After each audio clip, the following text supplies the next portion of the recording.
안녕하세요. 문화캐스터 레몬입니다. 오늘 함께 볼 작품은 토지 3부 3편 태동기입니다. 3편에서는 첫 번째 장에서부터 처음으로 등장하는 인물들이 눈에 띄는데요. 먼저 선우신을 소개할게요. 일본에서 학교를 다니고 있는데 형이 한 명 있어요. 형의 이름은 선우일이고요. 선우일은 서희돈과 친합니다. 그래서 서희돈이 선우신에게 다짜고짜 찾아왔을 때 살 곳이며 먹을 것이며 보태줄 수밖에 없었어요. 그만큼 형과 잘 아는 사이였으니까요. 서희돈과 선우씨는 일본에 함께 있다가 관동 대지진을 겪습니다. 여기서 잠깐 관동 대지진에 대해서 짚고 넘어갈게요. 관동 대지진은 1923년 9월 1일에 일본의 본토라고 불리는 혼슈의 한쪽 지방에서 일어난 엄청난 강도의 지진을 가리킵니다.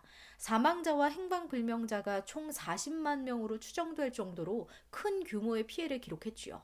그런데 우리가 기억해야 할 건 지진 다음에 시작된 관동 대학살입니다.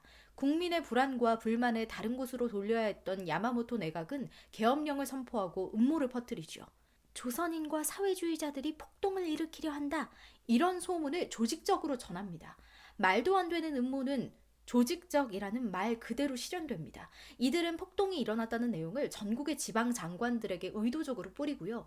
이 내용이 사람들에게 어떤 영향을 끼치는지 경찰서에 경과를 보고하도록 지시합니다. 게다가 조선인을 처리하는 문제에 있어서 이런 식으로 협의를 하죠. 첫째, 조선인의 폭행 또는 폭행하려고 한 사실을 적극 수사해 긍정적으로 처리할 것. 둘째, 풍서를 철저히 조사해 이를 사실화하고 될 수 있는 대로 긍정하는 방향으로 노력할 것. 세 번째, 해외에는 특히 적화 일본인 및 적화 조선인이 배후에서 폭행을 선동한 사실이 있다는 것을 선전하는 데 노력할 것. 여기서 적화라는 건 공산주의에 물든 사람을 가리키는데요. 그러니 이번 대지진을 이용해서 공산주의자도 뿌리 뽑고 동시에 조선인도 희생시키자 이런 계략을 짠 거죠. 소름 끼치죠. 소설 속에서 이때 당시는 이렇게 표현됩니다. 관동 대지진, 무시무시했던 재난이 일본인들에게 악몽이었다면 제1조선인들에게는 그야말로 생지옥이었다. 어쨌든 서희돈과 선우씨는 그 학살 현장에서 겨우 목숨을 부지하고 서울로 오는 여정을 함께합니다.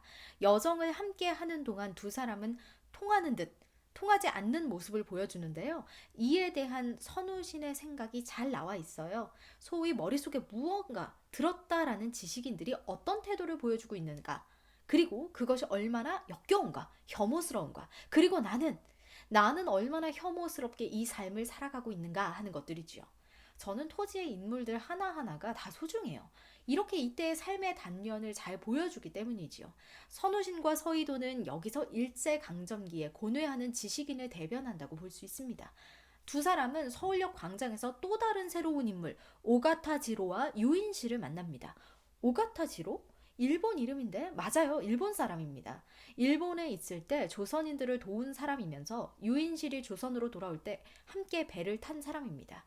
유인실은 유인성이라는 사람의 동생이에요. 잠깐 이 유씨 집안에 대해서 이야기를 해보자면 학벌이 아주 대단한 집안입니다. 오빠인 유인성은 동경제국대학 문학부를 졸업했고요. 유인실은 일본 여대에 다니고 있었어요. 유인실은 전편에 나왔던 임명빈의 동생 임명희와도 아주 가까운 사이인데요. 임명희의 애제자라고 할 만큼 명희가 아끼는 학생이었습니다. 하지만 유인실이 서울에 왔을 때 임명희에 관한 소문은 별로 좋지 않았어요. 존경하던 분이라 안타깝지만 임명희는 조병모의 아들인 조용화와 결혼식을 올린 상태였어요. 명희는 지난편에 이상현과 맺어지지 않으면 아무에게나 시집을 가겠다 이렇게 말하더니 진짜 그렇게 됐네요. 근데 문제는 조용하와 조용하의 동생 조찬하가 모두 명희를 보자마자 호감을 느낀 거였어요. 형제 간의 애정 다툼. 그게 그리 구설에 오를 일이냐고요? 어차피 형이랑 결혼했는데 구설에 오를 일이었죠. 조용하가 유부남이었거든요. 위자료를 엄청나게 주고 이혼을 한 뒤에 명희와 결혼을 한 겁니다. 그러니 명희가 남의 입에 오르내리지 않을 수가 없었겠지요. 인실이는 고달픈 결혼 생활을 하는 명희의 모습이 왠지 남의 일 같지가 않습니다. 왜냐하면 그녀는 속으로 오가타 지로를 좋아하고 있었거든요. 시대적인 상황을 둘러봤을 때 어떻게 일본 사람과 사랑을 할 수가 있겠어요. 오가타 지로 역시 이런 마음을 가지고 있는 인실이를 마음속으로 좋아합니다. 두 사람의 마음을 어째야 할까요? 사람 마음을요. 하지만 사람이 마음 가는 대로 살았다가는 우리의 기화, 봉순이처럼 아픈 결말을 맞기도 합니다. 지난 편의 기화는 상현이와 함께 살고 있다고 했죠. 이번 편의 상현이는 가차없이 자신의 인생에서 기화를 밀어냈어요. 인생에 큰 변화들이 있었거든요. 우선 노령 연초에서 아버지를 잃었고요. 돌아가셨어요. 자신에게 사랑을 고백했던 명희가 말도 안 되는 스캔들의 주인공이 됐죠. 뭐 그런 것 때문에 기화를 버린 건 아니지만 항상 떠날 준비는 하고 있었어요. 그런데 우연히 기생집에서 술을 마시다가 기화의 예전 기방 동기인 산호주라는 여인을 만나게 됐는데요. 글쎄 산호주가 충격적인 말을 하지 않겠어요? 버려진 기화가 혼자 아이를 낳고 키우면서 살고 있대요. 군산에서요. 나중에 기화는요. 평양으로 이사를 하지만 아편에 절어서 중독돼서요. 거의 죽어가요.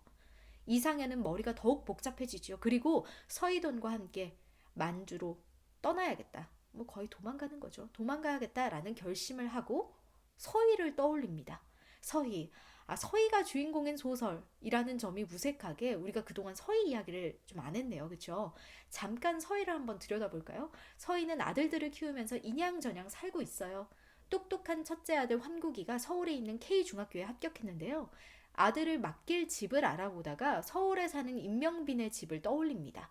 환국이가 서울로 가는 일로도 조금 복잡한 상황이 벌어지는데요. 환국이가 진주에서 공부를 되게 잘했거든요. 1등이었어요. 그런데 1등이 있으면 반드시 2등이 있는 법이죠. 2등인 순철이라는 친구가 환국이를 시기해서 그래서 환국이를 참 못살게 굽니다. 그리고 해선 안 될 말을 하죠.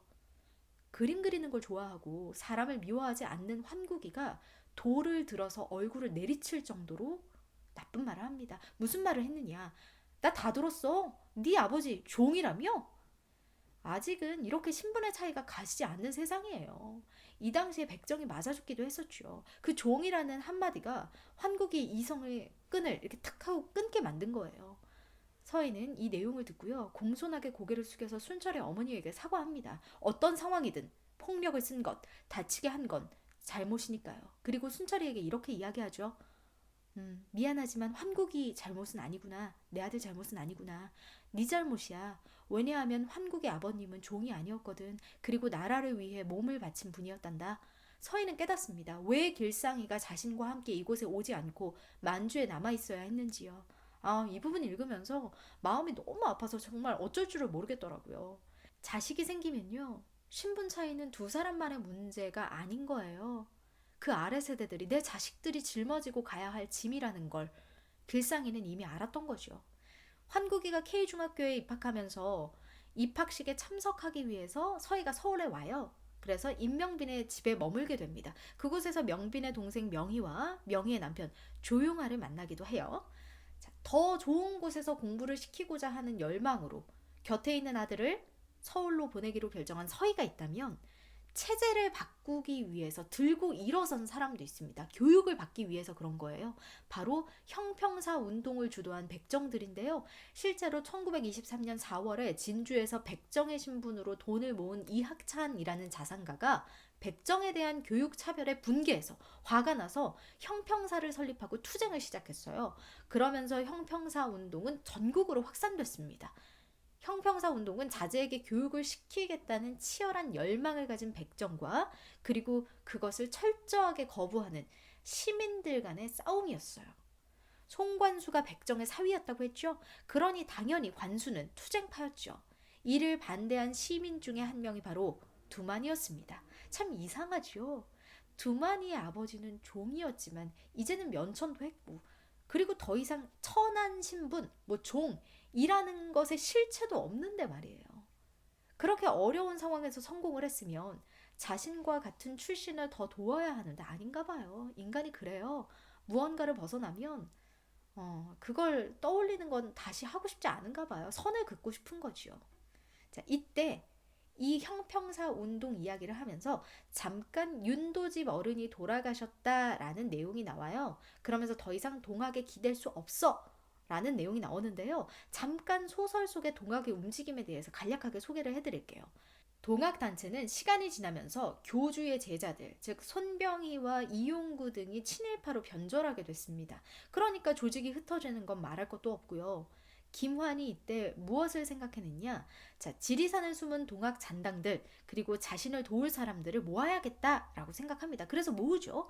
여기에 윤도집 어른, 강쇠, 지산만, 객주집을 운영하는, 여기서 객주집은 여관이에요. 여관을 운영하는 석포, 백정의 사위 관수, 그리고 정석이, 해관 스님 이렇게 모이게 된 거예요. 그런데 윤도집 어른과 김환은 생각이 많이 달랐어요. 윤도집 어른은 종교를 재정비해서 교세를 확장하기를 원했지만 김환 같은 경우는 교세 확장해봤자 어차피 일본의 세력에 눈에 들고 일본에게 먹힐 수가 있으니까 차라리 민족적 투쟁을 하는 편이 옳다, 즉 싸워야 한다라고 계속 반기를 든 거죠. 이 사이에서 지산만이라는 사람은 자신의 밥그릇을 챙기기 위해서 김환을 어떻게든 제거하고자 합니다.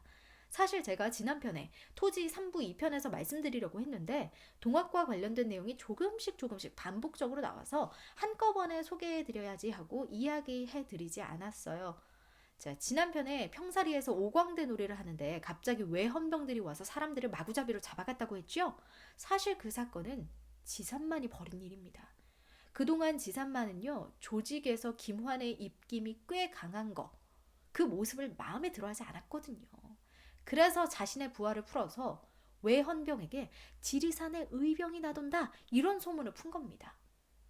오히려 똑똑한 김환은 이 사건을 역이용해요. 자신에게 시선이 쏠렸을 때 자신을 돕는 다른 사람들을 시켜서 다른 지역에서 순사나 친일파를 살해하는 계획을 짭니다. 그러니 계속 도망자 신세일 수밖에 없었죠. 그러면 지산만은 이렇게 처리를 해놓고 무얼 하고 있었나? 종교를 만들었어요. 지산만은 남원의 한 구석에서 청일교라는 종교를 창설하고요. 이거 제대로 된 종교도 아니에요. 지산만 꼴을 보면 타락도 그런 타락이 없습니다. 그렇게 타락한 지산만은 환희를 완전히 처리하고 자신과 구분짓게 하기 위해서 진짜 완전 친일파보다 더한 친일파예요. 일본 경찰에 넘기기로 결정합니다. 그리고 김환은 강쇠와 함께 석포를 찾아가서 술을 마시다가 다음날 석포와 검거가 됩니다. 다행히 강쇠는 잠깐 어디 다녀오느라 몸을 피할 수는 있었죠. 그리고 사흘 만에 진주 경찰서로 압송이 되고요. 김환은 갖은 고문을 다 당하다가 결국 독방에서 스스로 목숨을 끊습니다.